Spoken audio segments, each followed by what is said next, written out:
Саламатсыңарбы? Көгүлтүр экранды көз албай тиктеп отурган биздин сүйүктүү окуучуларыбыз. Кезекте кайрадан кыргыз тили сабагы 7-класс. Мунарыктап, борошоруп, кар тозоңун уйпалайт, кээде жырткыч айбан чулуп, жаш балача кээде ыйлайт. Кээде тамдын үстүн жапкан, саманды эски чачкылайт, жолоочудай түнгө калган, кээде шикти каккылайт. Бул ырда кыш керемети кайсы стилде сүрөттөлдү балдар? Албетте, бул көркөм стилде жазылган чыгарма. Ал эми ушул эле кыш мезгили илимий стилде кантип сүрөттөлөт? Кыш жердин түндүк жарым шарында кышкы чилденин түшкөн учурунан жазгы күн-түн теңелүүгө чейинки жыл мезгили. Адатта декабрь, январь жана февраль айлары кыш мезгили деп аталат. Дал ушундай болуп илимий стилде кыш мезгили сүрөттөлөт. Анда эмесе илимий стилге бүгүн бир аз көз жүгүртүп көрөлү. Бүгүнкү биздин темабыз илимий стиль, анын мүнөздүү белгилери жана ага тиешелүү тилдик каражаттар. Балдар, адегенде бүгүнкү биздин маанайыбызга байланышкан суроону бергим келип турат. Төмөндөгү суроолорго жооп иретинде улап жазгыла. Мен бүгүн кубанычтамын. Анткени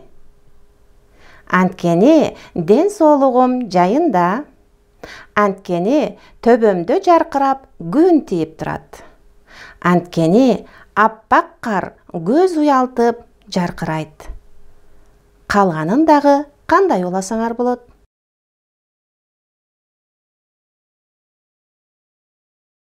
Азаматсыңар балдар. Аз дагы болсо көңүлүбүздү көтөрүп алдык. Сүйүктүү окуучулар, бүгүнкү сабактын максаттары жөнүндө тааныштыра кетейин. Бүгүн биз илимий стиль жөнүндөгү маалыматтарды кеңейтебиз. Тексттен илимий стилди уюштурган тил каражаттарын табабыз. Жана кыргыз тилинде туура жана так сүйлөгөнгө багыт алып, илимий жактан дагы өзүбүздү өстүрөбүз. Балдар, биз биринчи өткөн сабакты кайталап алалы. Биз өткөн сабакта стилдер, алардын ичинен көркөм стиль жөнүндө сөз кылганбыз. Кайталоо үчүн төмөнкү суроолорду берейин. Стиль деген эмне?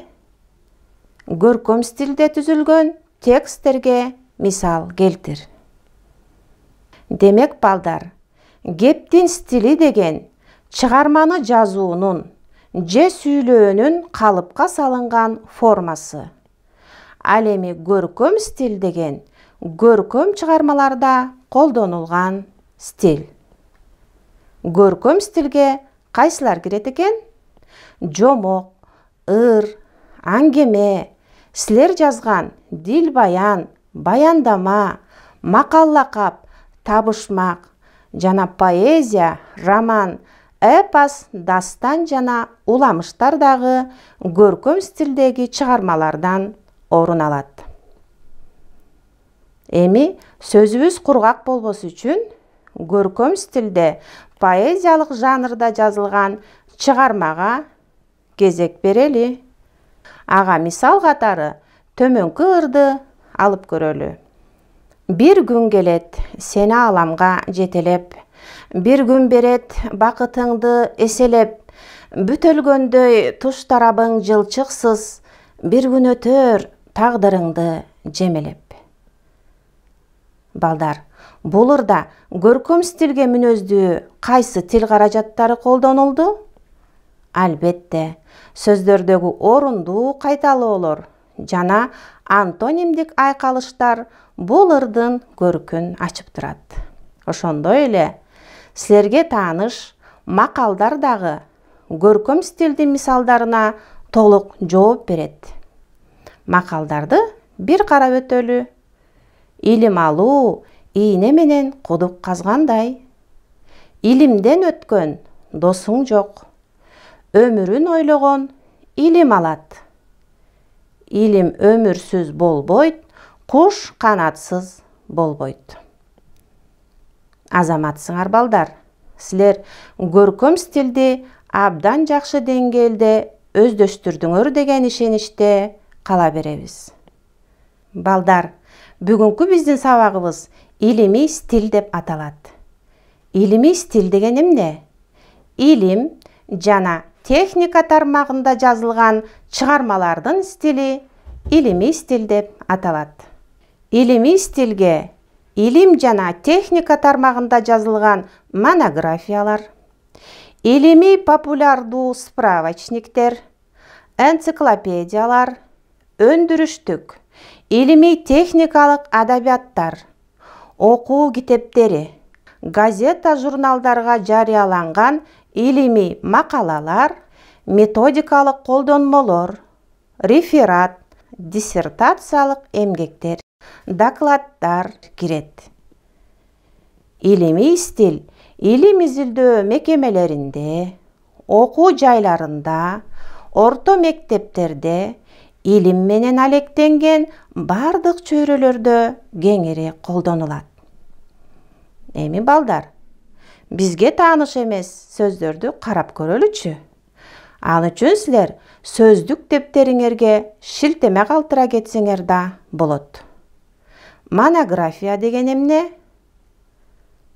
Монография деген бир гана жазуучунун же бир гана көйгөйдүн урунттуу учурларын изилдеген илимий эмгек. Эми энциклопедия деген эмне? Илимдин бардык тармагы боюнча маанилүү маалыматтарды камтыган илимий адабияттын бир түрү. Энциклопедияларды силер көп эле колдонуп жүрөсүңөр. Демек, монография, энциклопедиядагы бүт бардыгы илимий стилде жазылат экен. Ал эми силер жазып жүргөн реферат деген эмне балдар?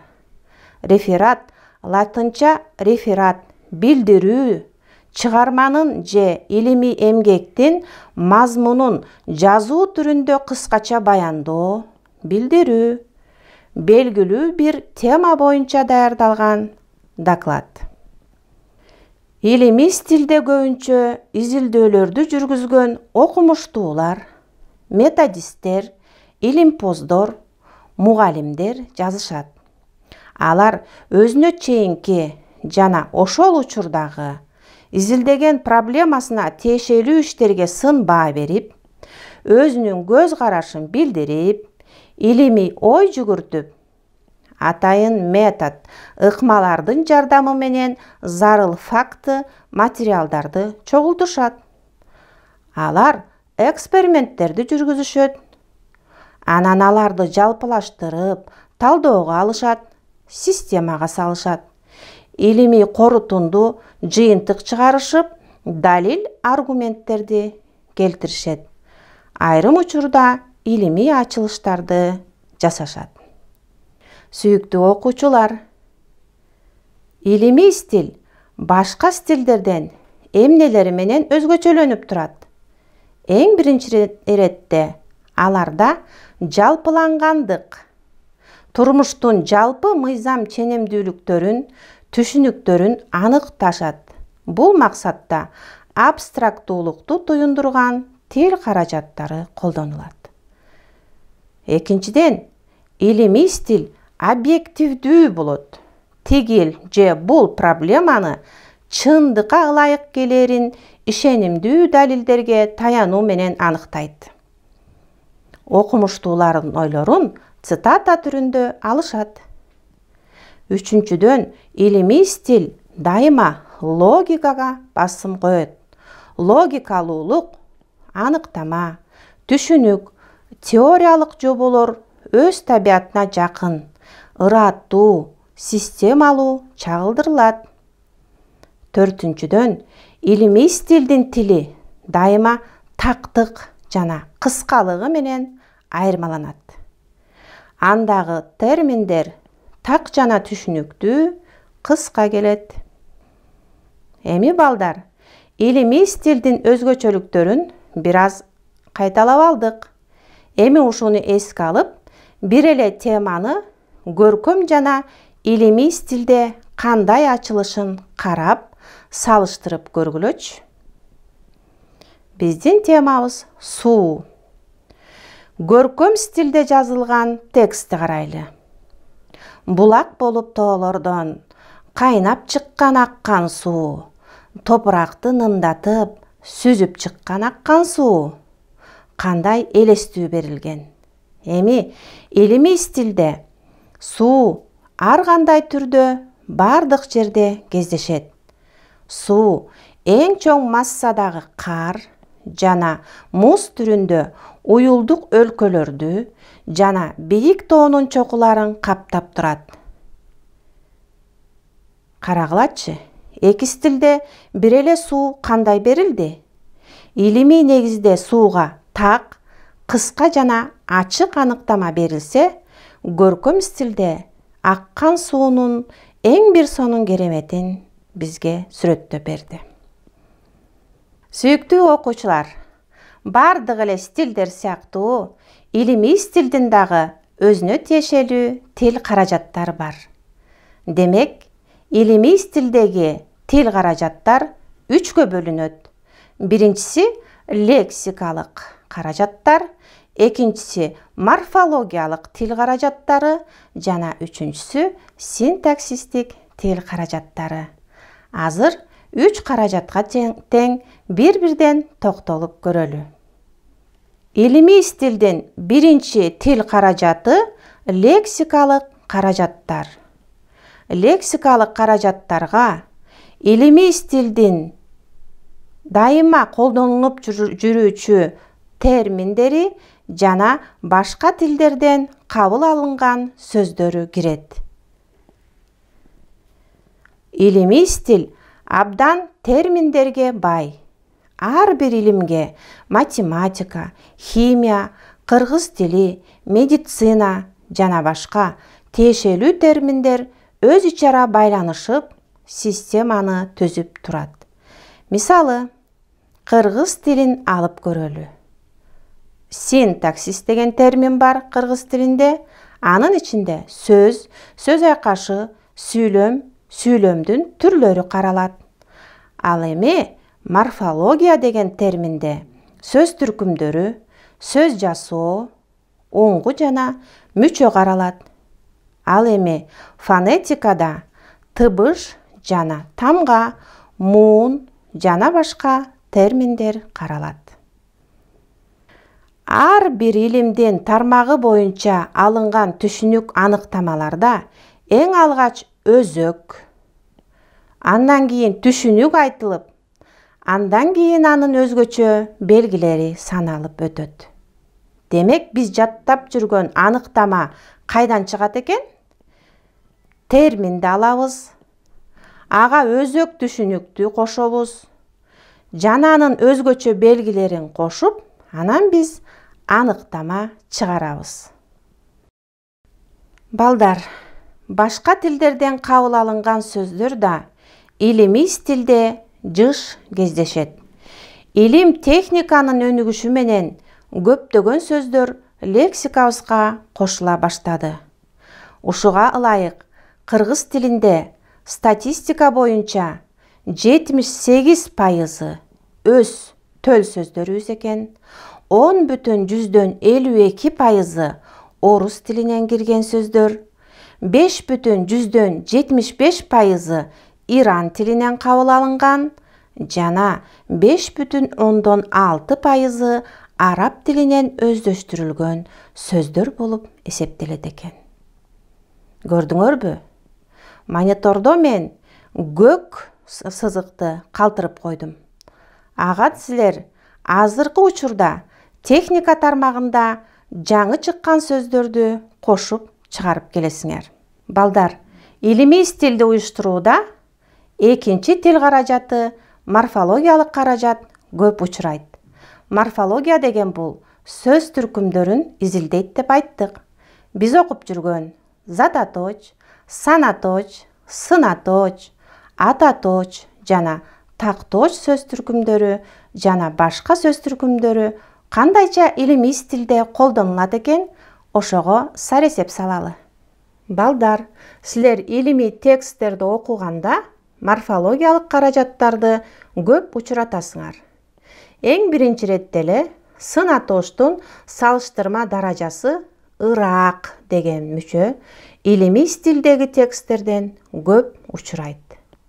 Мисалы, педагогикалык эксперименттин материалын иликтөөчү тажрыйбалуу мугалимге сунуш кылганы оңбу же өзү түздөн түз сынап көргөнү ылайыкпы дегенде кийинки ой чындыкка жакыныраак болот деген татаал сүйлөмдө жакыныраак, көбүрөөк деген морфологиялык каражаттар пайдаланылат. Ошондой эле киринди сөздөр да илимий стилде көп колдонулат. Киринди сөздөр жалпысынан алганда биздин оюбузча биринчиден, экинчиден, адатта, бир сөз менен айтканда деген киринди сөздөр жолугат. Ошондой эле сан атооштун эсептик, иреттик жана бөлчөк сандары көбүрөөк пайдаланылат.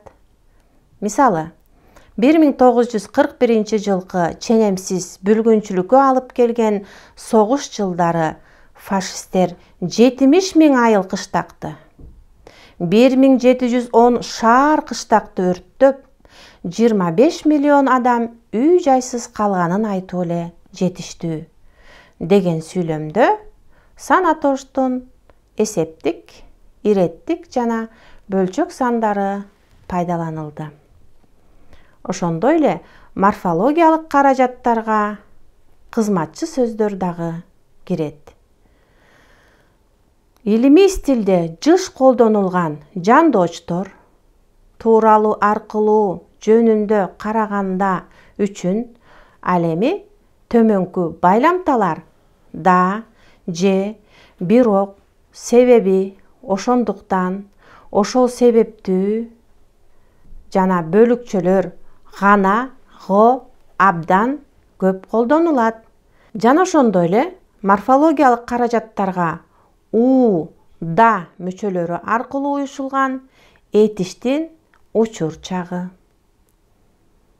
У, о мүчөлөрү менен уюшулган кыймыл атоочтордун барыш жөндөмөсүндө келиши менен болот, кийин деген жардамчы сөздөрдүн айкашып айтылышы да колдонулат. Мисалы, тайманбай айтууга болот. Ички сезимди билдирген сырдык сөздөр, илептүү сүйлөмдөр илимий стилде кездешпейт. Жана ошондой эле мен деген биринчи жактагы жактама ататооштун ордуна көбүнчө биз деген көптүк сандагы ататооч колдонулат. Сүйүктүү окуучулар, илимий стилди уюштуруучу лексикалык, морфологиялык жана синтаксистик каражаттарды айтып келатабыз. Азыр кезек синтаксистик каражаттарга жетти. Синтаксистик каражаттар себеп натыйжаны туюндурган багыныңкы байланыштагы татаал сүйлөмдөр. Экинчиден, илимий стилде көбүнчө жайылма сүйлөмдөр кездешет. Ошондой эле баяндоочу атооч жөндөмөсүндө турган атоочтуктар. Ушундай сүйлөмдөр көбүнчө синтаксистик каражат катары келип, илимий стилде синтаксистик каражаттын милдетин аткарып турат. Кана балдар, эми бүгүнкү темабызды эске сактап калуу үчүн үйдөн өз алдыңарча көнүгүү иштеп келесиңер. Ал үчүн төмөнкү сүйлөмдөрдү улап жазгыла. Окуу китеби жаш муундарга билим берүүчү курал. Дагы кантип уласак болот? Фразеология тил илиминин бир бөлүгү. Дагы кандай кыргыз тил илиминдеги терминдерди кошсок болот? Геология тоо кен байлыктарын иликтейт. Медицина ооруларды дарылоонун жолун издейт. Силерден эң жакшы сүйлөмдөрдү күтөбүз. Балдар, Құлағыңарға күмүш сырға. Текстин кайсы стилде жазылгандыгын тактоо маселесине келгенде, илимий стилде дайыма төмөнкүлөргө көңүл бургула. Илимий текст жагы жок түзүлөт. Мен, сен, ал деп көбүнчө бөлүнбөйт. Илимий текстте окурман менен диалог кездешпейт. Диалогду көп учуратпайбыз. Ошондой эле илимий стилде ой ыксыз кайталанбайт.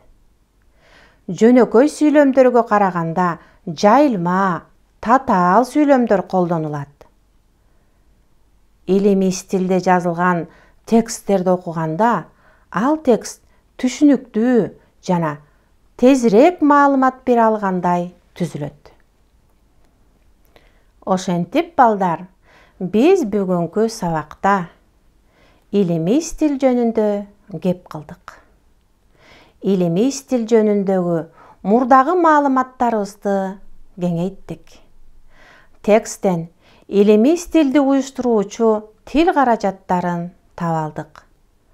Кыргыз тилинде туура жана так пикир алганга, илимилүүлүккө багыт алдык. Дайыма илимге дилгир болгон сүйүктүү окуучулар, эми илимий стилдин негизги максатын ыр түрүндө айта кетели.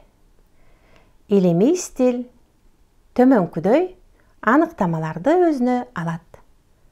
Сөздөрүң чубалжыбай кыска болсун, ар сөзгө ондогон маани толсун, сөздөрү акылмандын мүрөк болор, сөздөрү наадандардын чөлдөй солор.